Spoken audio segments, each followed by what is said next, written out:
Welcome back ناظرین. چانڈیو صاحب, رضا کاظم صاحب نے پھر سے وہی سوال اٹھایا کہ 32 سال کے بیسک سوال یہی ہے 32 سال کے بعد اس کو کھولا کیوں جائے, جو سوال ہے کیوں اٹھایا جائے. آپ پھر یہی فرما رہے ہیں کہ پارٹی کا موقف یہ ہے, لوگوں کا. اس سے ایک علاوہ ہے, ویٹیکن چرچ کا تو مثال ہے. 300 سال کے بعد اپنے فیصلے کو ریویو کیا اور چرچ نے کہا فلاں سائنسدان کو جو ہماری چرچ نے سزا دی وہ غیر قانونی تھی, ہمارے پادری غلط تھے. تاریخ کو ٹھیک کرنے کے لیے اپنے غلطیاں تو ہو سکتی ہیں, حکمران تھا, پاکستان کی سوسائٹی کا حکمران تھا, غلطیاں تو ہو سکتی ہیں, لیکن اگر کسی کو جائز مقام دلانے کے لیے کوئی تاریخ دوبارہ کھولی جائے, عدالت اپنے لگے ہوئے کالک کے داغ کو دھونا چاہے تو اس میں کیا خرابی ہے. میں ایک پل جانے کے لیے سائی نے بڑی اچھی بات کی ہے, مولوی مشتاق کی. میڈم مولوی مشتاق نے بھٹو صاحب کو کٹڑے میں کہا, یا آ گیا ہے, ریکارڈ پہ آ گیا ہے کہ آپ جہاں جس صوبے سے تعلق رکھتے ہیں وہاں میرا کوئی دوست نہیں ہے. کیا مطلب ہے مولوی مشتاق کا؟ یہ کیس چل رہا تھا. پھر دوسری جگہ انہوں نے کہا خائن ہے, ابھی فیصلہ نہیں آیا ہے. تیسری جگہ کہا ہے بھٹو نام کا مسلمان ہے. چوتھی بات میں آپ کو بتاتا ہوں, کیا جلدی تھی ظالموں کو اپنے جھوٹ چھپانے کی کہ اس کو کسی لوگوں کو تو آنے نہیں دیا. اب کتاب آ گئی ہے جنرل کی, جو چشتی کی, اس میں جنازے کی تصویر ہے. دیکھیں تو کیا جلدی ہے, بھٹو کو رسوا کس انداز سے کیا جاتا ہے. اس کے قد کی چارپائی ان ظالموں کو نہیں ملی ہے. اتنے پاؤں بھٹو صاحب کے چارپائی سے باہر ہے. اس انداز سے اتنے غیر معمولی آدمی کو ذلیل اور رسوا کیا ہے, اور وہ بار بار کہہ رہے ہیں کہ آپ مجھے یہاں رسوا کر رہے ہیں, کیس نہیں چل رہا. چوتھی بات ان کے سامنے بھی کہہ رہا ہوں, سائیں بھی بیٹھے, یہ مجرم کا ملزم کا حق بنتا ہے اگر وہ عدالت میں بے اعتمادی کرے کہ میں درخواست داخل کرتا ہوں, میرے کو جج اور چاہیے. یہ حق کیوں نہیں بھٹو کا مانا گیا جب انہوں نے کہا کہ ہم اس جج کے پاس نہیں چلانا چاہتے؟ کیوں نہیں حق مانا گیا؟ تیسرا سوال میں کہتا ہوں, میں نے کل بھی کہا ہے قصوری صاحب کے سامنے, کیونکہ وہ وکیل ہے. بھٹو صاحب نے یہ تو کہا تھا کہ وہ اس جوڈیشری پہ یقین رکھتے ہیں. رضا کاظم صاحب, یہ بات حقیقت نہیں ہے. دیکھیے بات وہ اچھا, دو واقعات میں پہلے بتا دوں, دو واقعات جو میرے علم میں ڈائریکٹلی. ایک تو جو بات آپ نے ابھی کی کہ بھٹو صاحب نے بیان دیا کہ مجھے جوڈیشری پر یقین ہے. تو 1981 میں شروع میں مارچ اپریل میں جیل میں تھا یہاں کوٹ لکھپت میں. تو میرے ساتھ حامد محمود مرحوم جو نوائے وقت کے پبلشر تھے اور فاؤنڈر تھے, وہ میرے ساتھ ہی جیل میں تھے. تو وہ ایک دن انہوں نے دوپہر کو مجھے الگ بلایا, کہا کہ میں کچھ بات آپ سے کرنا چاہتا ہوں.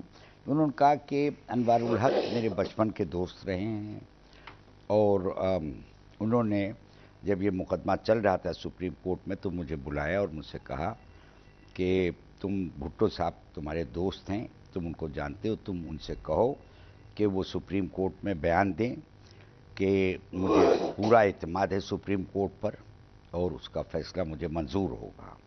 اور ان کہا کہ اگر وہ یہ بیان دے دیں سپریم کورٹ میں تو پھر ہمارے لیے سہولت ہو جائے گی کہ ہم یہ جو ڈیتھ سینٹنس ہے اس کو کنورٹ کر دیں گے انٹو لائف امپریزنمنٹ. یہ جسٹس انوار الحق صاحب نے کہا. جی ہاں, حامد محمود کو, جو ان کے بچپن کے دوست تھے. اور انہوں نے کہا کہ پھر جب کوئی سیاسی گورنمنٹ آئے گی تو وہ بھٹو صاحب کو چھوڑ دے گی. تو حامد محمود اس بات سے بہت خوش ہوئے کیونکہ بھٹو صاحب کے وہ دوست تھے, ان سے اچھے تعلقات تھے ان کے, اور میرے خیال میں بھٹو صاحب کو چاہتے تھے حامد محمود. تو وہ انہوں نے کہا کہ میں بھٹو صاحب سے مل ہی نہیں سکتا ہوں کیونکہ وہ تو اس مقدمے میں جیل میں بند ہے اور ان کو مل نہیں سکتا. تو انوار الحق نے ان سے کہا کہ میں اس کا بندوبست کروا دوں گا, اور انہوں نے بندوبست کروایا اور حامد محمود جا کر کے جیل میں بھٹو صاحب سے خفیہ طور پر ملے. انہوں نے یہ پیغام دیا ان کو, انوار الحق کا. بھٹو صاحب نے ان سے پوچھا کہ بھائی حامد, کیا تم کو انوار الحق کی بات پر اعتبار ہے, یہ ٹریپ تو نہیں ہے میرے لیے؟ تو وہ حامد محمود نے کہا ان سے کہ نہیں بھٹو صاحب, یہ انوار الحق کو میں بچپن سے جانتا ہوں, مجھے اعتبار ہے اس پر. تو اس پر بھٹو صاحب نے سوچ کر کے ان سے کہا کہ اچھا, ان سے کہہ دو انوار الحق سے کہ میں یہ بیان دے دوں گا, تمہارے کہنے پر یہ بیان دے دوں گا. اس کے بعد حامد محمود زار و قطار آنسوؤں سے روتے رہے. میں تھا اور وہ تھے کوٹ لکھپت میں. تو حامد نے کہا کہ رضا بھائی, میرا مسئلہ یہ ہے کہ میرے سینے پر سے یہ بوجھ نہیں ہٹتا کہ بھٹو کی پھانسی میں اور ان کے قتل میں میرا ہاتھ ہے. میں غیر دانستہ طور پر I let Bhutto fall into this trap. Bhutto صاحب نے ان سے حامد سے کہا تھا اسپیسیفکلی کہ بھائی حامد یہ میرے لیے ٹریپ تو نہیں سیٹ کیا جا رہا ہے. تو اس پر ان کے یقین دہانی کرنے پر بھٹو صاحب نے حامی بھری اور یہ بیان دے دیا سپریم کورٹ میں جو ریکارڈ پر موجود ہے. حامد محمود نے کہا کہ I can't get over this. اس کچھ دن کے بعد ہم جیل سے نکلے تو میں گیا حامد محمود کو ان کے گھر ملنے کے لیے. تو پتہ چلا کہ وہ مر گئے تھے. پتہ چلا کہ ان کے رشتہ داروں سے کہ وہ he never could recover from that pain and from that torture. تو وہ جو سٹیٹمنٹ آپ کہہ رہے ہیں کہ وہ اس ایک پرٹیکولر سچویشن میں دی گئی, it was a trap. It was a trap. Kasuri It was a trap. I believe Hamid Mahmood. It was almost his dying declaration to me. ایک تو یہ بات ہے. تو دوسری بات یہ دیکھیے نسیم کہ دو وجہ سے میں سمجھتا ہوں ریویو ضرور ہونا چاہیے regardless of the technicalities. Supreme court is the only forum and ہر ملک میں جہاں کوئی نظام ہوگا عدل کا وہاں یہ فورم لازم ہے. Court of ultimate resort in a situation like this. دو وجہ سے ضرور ریویو ہونا چاہیے. پہلی وجہ تو یہ ہے کہ میں اس کو ذاتیات کی نظر سے نہیں دیکھ رہا ہوں. میں اس کو پارٹی پالیٹکس کی نظر سے بھی نہیں دیکھ رہا ہوں. میں خود آپ جانتی ہیں کہ پیپلز پارٹی میں کا نہ ممبر رہا ہوں, نہ میں ہوں, نہ پارٹی پالیٹکس میں کبھی میں رہا ہوں. تو میں اس کو صرف ایک شہری کی حیثیت سے دیکھتا ہوں اس معاملے کو. میں یہ دیکھتا ہوں کہ 2007 میں پہلی مرتبہ یہ ایک ایسا موڑ پر یہ ملک پہنچا ہے اور یہ معاشرہ پہنچا ہے جو پہلے اس نے نہیں دیکھا. اور وہ یہ کہ جو کنٹینیوٹی اور اسٹیٹس کو کے ہم منجمد رہے ہیں اتنے سال, اتنا عرصہ, کہ ہر مارشل لاء کو عدلیہ لبیک کہتی رہی ہے اور کنٹینیوٹی کے نام پر. اور کنٹینیوٹی کے نام پر ہم نے ہزار عیب اپنے چھپائے اور وہی سلسلہ جاری رہا. یہ سلسلہ ختم ہوتا ہے 2007 میں نومبر میں جب سپریم کورٹ کے 7 ججز غلط یا صحیح, فارملی یا انفارملی جو بھی کریں, لیکن مہر ان کی تھی.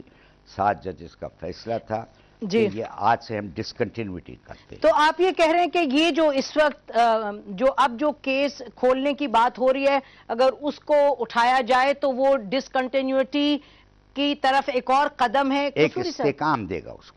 دیکھیے عدلیہ میں جتنے گڑے مردے ہیں, عدلیہ کے اپنے گڑے مردے, ان کو بھی اکھاڑنا ضروری ہے. جی بتائیے خاص طور پر اس لیے کہ اس ملک میں پہلا جو انقلابی قدم ہوا ہے ڈسکنٹینیوٹی کا, وہ سپریم کورٹ نے وہ قدم اٹھایا. اچھا, جسٹس خلیل الرحمان خان صاحب آپ سن رہے رضا کاظم صاحب کیا کہہ رہے ہیں؟ وہ کہہ رہے ہیں جو اپنے گڑے مردے ہیں عدلیہ کے, ان کی طرف بھی ہونا چاہیے عدلیہ کو راغب, اور ان کا خیال ہے کہ اس کو مد نظر رکھتے ہوئے عدلیہ کو یہ جو ریفرنس دائر ہوا ہے اس میں ایک پازیٹیو رسپانس دینا چاہیے. کیا خیال ہے آپ کا جسٹس؟ میں یہ سمجھتا ہوں جی کہ دیکھیں یہ جو عدلیہ آئی ہے جس کو رضا کاظم صاحب جو امیدیں رکھتے ہیں کہ یہ کریں گے اور کرتے ہیں, میں یہ سمجھتا ہوں کہ سب سے پہلے تو پیپلز پارٹی کو یہ فیصلہ اپنے تو گھر میں کرنا ہے کہ آیا یہ جو بھی فیصلہ کریں گے ان کو منظور ہوگا, کیونکہ آج تک تو ان کو اس عدلیہ کے فیصلے جو ہیں وہ منظور نہیں ہوئے اور وہ اس پہ تنقید ہی کرتے رہتے ہیں. اور دوسری بات یہ تھی کہ ریویو کا, جیسے میں نے کہا کہ ریویو کے اختیارات جو سپریم کورٹ کے ہیں وہ بالکل ایبسولیوٹ ہیں, وہ جا سکتے ہیں.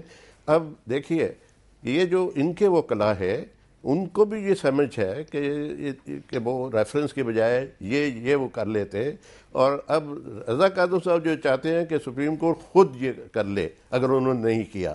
سوال تو یہ صرف یہی ہے. دیکھیں یہ بڑے میچور الحمدللہ اس وقت عدلیہ ہے, اور چیف جسٹس کا ابھی کل پرسوں کی جو پروسیڈنگ کنٹیمپٹ کی ہوئی ہیں اس پہ جو خود کہتے ہیں کہ جی ہم ان پروسیڈنگ سے متفق ہیں اور ہمیں تسلی ہوئی ہے.